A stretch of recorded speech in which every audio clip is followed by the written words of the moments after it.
पता है मेरे नबी पाक अलैहिस्सलाम ने क्या फरमाया?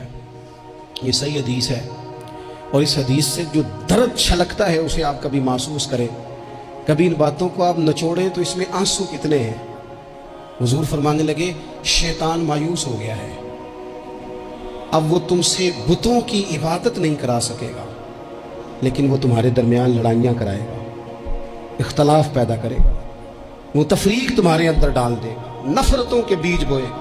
इबादत नहीं वो करा सकता, ना अपनी ना किसी बुत की। मायूस हो गया, मेरी उम्मत बुतों के सामने नहीं झुकेगी। हुजूर ने बात इस सही हदीस में, लेकिन उसके पास एक हरबा रह गया, तुम्हें लड़ाएगा, इख्तलाफ पैदा कराएगा। सही अकीदा लोग भी आपस में लड़ पड़ते हैं, जंगो जिदाल का बाजार गर्म है।